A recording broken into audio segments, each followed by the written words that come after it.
How to use virtual threads in Spring Boot. Enabling virtual thread in Spring Boot 3.2 and onwards is pretty simple. It's a simple property-based configuration. We need to just add one line either in application.properties or application.yml file. And this is spring.threads.virtual.enable equals to true.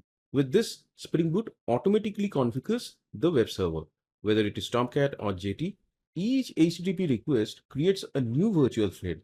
In case of Tomcat, it names starts with a prefix Tomcat-handler- then there is a digit.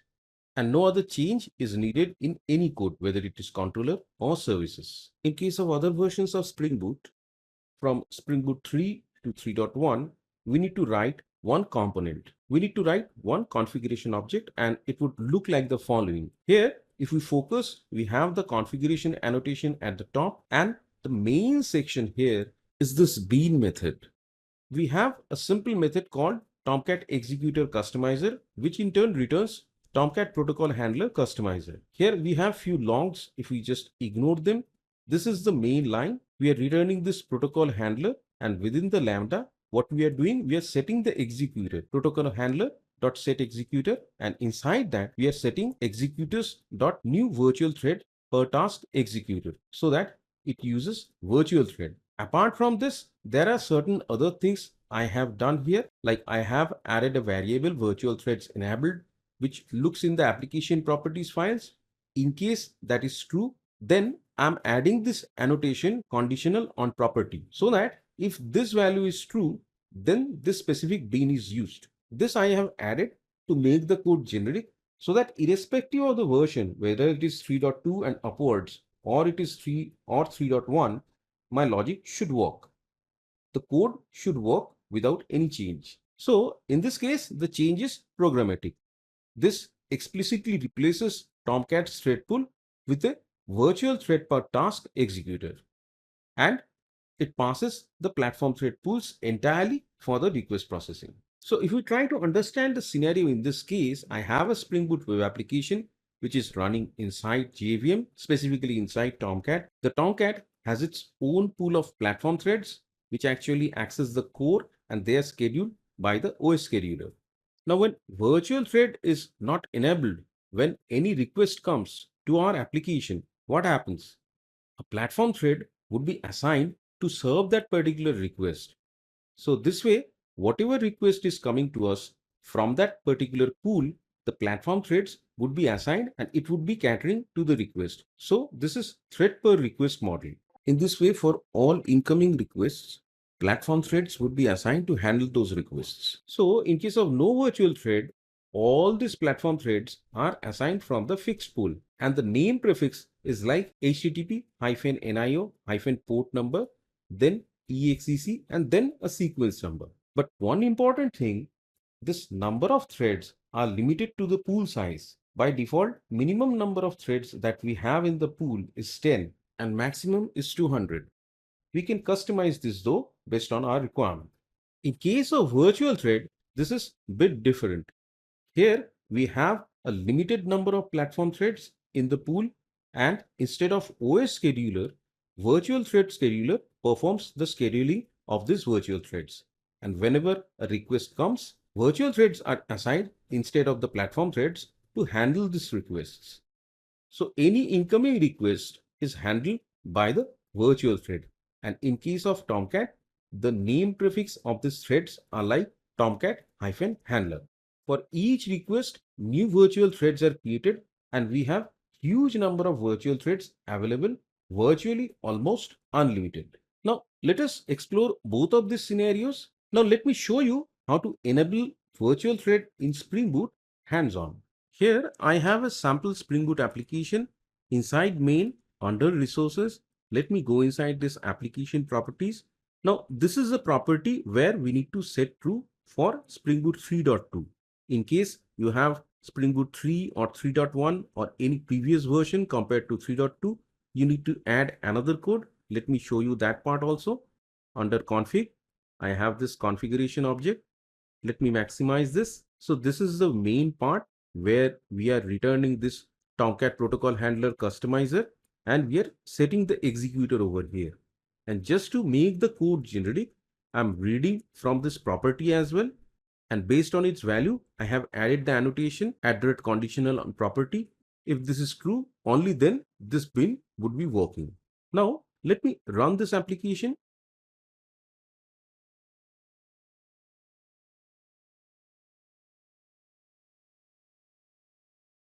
This application is up and running. Just to show the difference, I will run the same application with virtual thread disabled. So from command line, I would go to my project directory and I would run maven spring boot :run. First thing we are telling spring.threads.virtual.enabled as false, and I'm setting the port to a different port. By default, it was 8080 and this one is 8081. Press enter. This application is started on port number 8081. Now I'm going to access both of these applications from browser. I have a sample controller over here, product controller, and inside product controller, I have a sample method for test. You can see with get mapping hello, and what it does, it has a thread.sleep for 2 seconds, and finally it is returning a response hello world. Let me open the browser. So first I'm going to access the application which has virtual thread enabled. Pressing enter, I'm getting the response. Let me go to my IDE and just check the logs. Here you can notice as the virtual thread is enabled, these requests are handled by the virtual thread and the name is started with the prefix Tomcat-handler. Let me run it for few more times.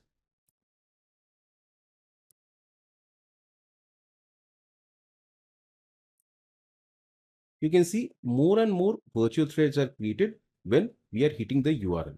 What about when the virtual thread is disabled? We are going to access same URL but with a different port number, which is 8081. We got the response now. Now I'm going to the console where my application is running with virtual thread disabled. If you see the naming pattern over here, this is HTTP NIO 8081 EXEC1. So this is basically the platform thread from the worker pool, what we were discussing earlier. Let me go back to the browser and refresh this few times. Now you can notice apart from 1, we have 3, 4, 5. So multiple times I have hit the URL and multiple platform threads or rather worker threads are handling the incoming requests. So this is how we can enable virtual thread in Spring Boot application. Now, as we know the basics like how to enable or disable virtual thread in Spring Boot application, and when we access them from the browser, what appears in the log, let's dig little bit deeper. Let us specifically understand what happens exactly inside when a request arrives, when the virtual thread is disabled, as well as when the virtual thread is enabled. First, we will discuss about the scenario when we don't have any virtual thread. So for any web application, any request is coming to Tomcat, we have a platform thread which is always in running state, which is called Acceptor. It is a platform thread and this basically accepts TCP connection. Its naming pattern starts with HTTP NIO, then the port number, if it is 8080, it should be there. At the end, hyphen acceptor. Once acceptor accepts the TCP connection, then there is a polar thread. This is also a platform thread and it is always running when Tomcat is running. It waits for the socket readiness. This also has similar naming pattern and it ends with polar. After this, basically our request reaches the worker thread, this HTTP NIO ones, which are from fixed pool. And then the normal processing goes on. Ultimately, it would go to the Spring Boot flow, and when everything is done, the response would be returned, and this worker thread from the fixed pool will return to the pool once our request is processed. What about virtual thread? Same pattern. We would have the acceptor that would accept the TCP connection. We would have the polar that would wait for socket readiness. But instead of worker thread, we would have virtual thread in this case with different naming pattern, and rest is same. Only difference at the end, the virtual thread would be terminated. It won't be returned back to any pool. Now, why we are discussing this? Because I want to show you how these things actually work internally using Visual VM as well. Let me do that. So back to my applications, if I scroll up, I have the PID over here. This is for the one where virtual thread is enabled 5612. And for this one, if I scroll up, this is the one where virtual thread is disabled 12716. Let me open Visual VM. So first here, virtual thread is disabled. Let me click on open. Clicking on the threads tab, resizing this little bit.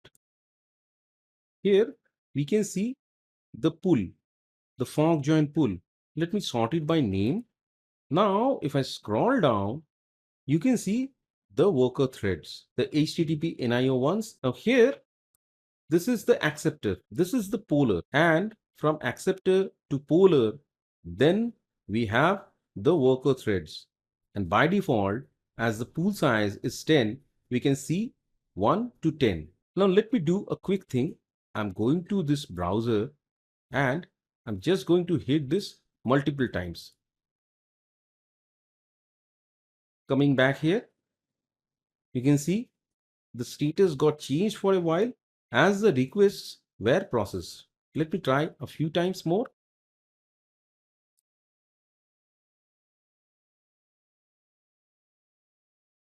So some of them got busy as they were processing the request. Now let us have a look into the application where my virtual thread is enabled. This is the one with PID 5612. Clicking on open, click on threads. Here also we have the acceptor and the poller, but apart from the fork join pool, here we don't see this worker threads, HTTP NIO. Those are not here. The reason being, whenever any request would arrive after acceptor and poller, the request would be handled by virtual thread. But we cannot see the virtual threads here in Visual VM. We don't have the provision. Now, if I want to see the presence of the virtual threads, what we can do, we can use JFR from JMC. Let me open my Java Mission Control. There, using JFR, I would record the virtual thread start and end event. Let me close Visual VM, open JMC. Now JMC is open. So this is the one which has virtual thread enabled. Right click on this, click on start flight recording, click on continuous recording. Under event settings, select profiling or continuous. I'm selecting the second one. Click on next, next again. We need to enable the virtual thread start and end event. Let me type virtual, then thread. We don't need to type the entire thing. I can see them already. This one I'm selecting enabled and stack trace both. For start also, I'm enabling stack trace is by default enabled. Clicking on finish. If I expand this under flight recorder, I can see my recording has started. So if I go back to the browser and let me hit this URL for this application few times. As it is sending multiple requests, for processing all of those requests, virtual thread would be created. And once those are processed, those would end as well. Going back to JMC. So in JFR, let me stop the recording. Clicking on stop, recording is stopped. Dump whole recording.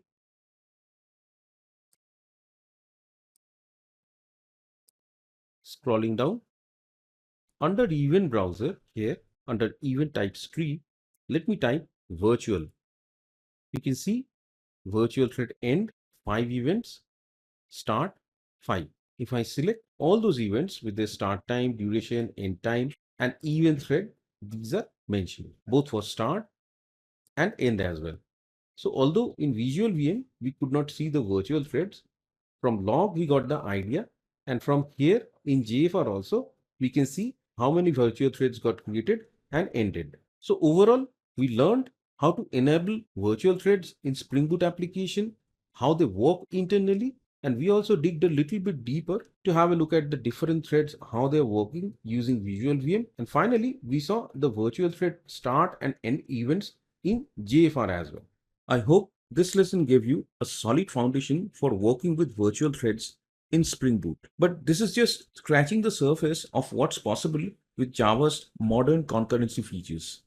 If you found this lesson useful, and want to go deeper with virtual threads, structured concurrency, scope values, and their real-world usage with Spring Boot, I have created a complete course on Udemy, Java virtual threads, and structured concurrency with Spring Boot. In this course, I have covered all the advanced topics like virtual thread mounting, unmounting, virtual thread pinning, monitoring this with JFR, Micrometer, Prometheus, Grafana, and performance testing with JMeter. In case you are interested, you can check out the link in the description. In case you need discount coupons, I have provided all the contact information in the description as well. I would request you to hit the like button if this video has helped you and subscribe for more content like this one.